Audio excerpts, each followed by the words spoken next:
Doctor Baba Saheb Ambedkar, સંત રવિદાસ મહારાજની જય. આવી રીતે ના બોલો, બે હાથ ઊંચા કરીને બોલો. સંત રવિદાસ મહારાજની, ભારત માતા કી, ભારત માતા કી. મંચસ્થ વિરાજમાન ભારતીય જનતા પાર્ટીના પૂર્વ ધારાસભ્ય શ્રી જીતુભાઈ વાઘેલા, કર્ણાવતી મહાનગર અનુજાતિ મોરચાના પ્રમુખ શ્રી ઉમંગભાઈ સરવૈયા, આદરણીય શ્રી બોડકિયાજી, આપણા ઉમેદવાર રૂપેશભાઈ, ઉદયભાઈ, કવિતાબેન, રેખાબેન, મુકેશભાઈ શ્રીમાળી, પ્રકાશભાઈ ફોટોગ્રાફર, બધા જ કાર્યકર્તાનું નામ લઈ શકું છું, પણ આપણે પાસે ટાઈમ ઓછો છે એટલે હું મૂળ મુદ્દા ઉપર આવી અને મારી વાત ટૂંકમાં પૂરી કરીશ. મિત્રો, 25 વર્ષ પછી આપણી પાસે અવસર આવ્યો છે ભારતીય જનતા પાર્ટીનું કમળ ખીલાવવાનો. પણ આ પ્રસંગે હું તમને એક વાત કહેવા માંગીશ કે આપણા બેન માયાવતી જે યુપીના મુખ્યમંત્રી હતા, આપણી સમાજના હતા, એમને ખતમ કરવાનું દુષ્કૃત્ય કોણે કર્યું? તો કોંગ્રેસીઓ કર્યું. બેન માયાવતી ઉપર જ્યારે પહેલી વખત મુખ્યમંત્રી બન્યા ત્યારે પરમ શ્રદ્ધેય અટલ બિહારી વાજપેયી એમને મુખ્યમંત્રી બનાવવા માટે ભારતીય જનતા પાર્ટીનો ટેકો આપ્યો અને ઉત્તર પ્રદેશની અંદર મુખ્યમંત્રી બન્યા. આ બેન માયાવતીની વાત પણ હું અત્યારે માત્ર આપણા વિસ્તારની વાત કરવા માંગીશ. 25 વર્ષથી આ કોંગ્રેસીઓનું શાસન છે. 25 વર્ષથી એની એ જ સમસ્યા, નળ, પાણી, ગટર, ગંદુ પાણી આવું. તો 25 વર્ષ સુધીનું રાજ્ય સરકારનું કોર્પોરેશનનું બજેટ આ કોંગ્રેસના કોર્પોરેટરો ક્યાં વાપરી ગયા? એમને પ્રશ્ન કરવાનો અવસર આવી ગયો છે. તારીખ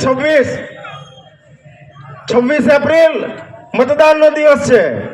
પણ હું તમને માત્ર બે હાથ જોડે વિનંતી કરવા આવ્યો, કારણ કે અહીં આપણી પાસે વક્તા પણ ઘણા બધા આપણે વક્તાઓને સાંભળવાના છે. ભારતીય જનતા પાર્ટી એ કોઈ વંશવાદની પાર્ટી નથી.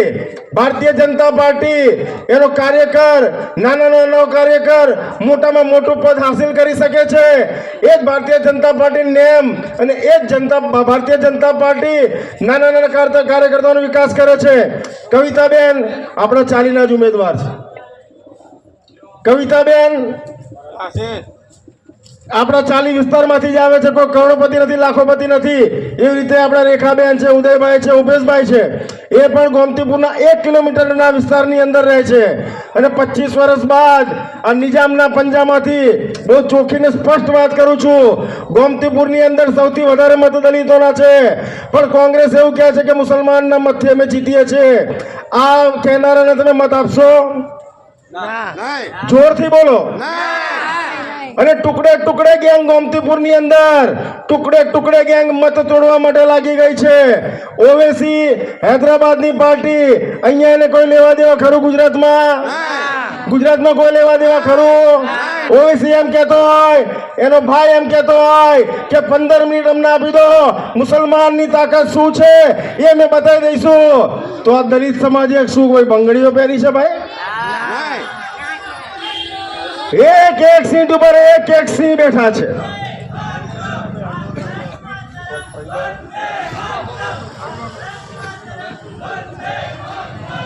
આપણા પૂર્વ કેબિનેટ મંત્રી પ્રદીપભાઈ પરમારજીનું હાર્દિક સ્વાગત કરું છું. અને એમને પણ સાબળક લાવો છે. આદરણીય જીતુભાઈ વાઘેલા પણ આપણી વચ્ચે બોલવાના છે. ભારત માતા કી, ભારત માતા કી. પ્રદીપભાઈ પરમારનું ગોમતીપુર વિસ્તારની અંદર હાર્દિક સ્વાગત.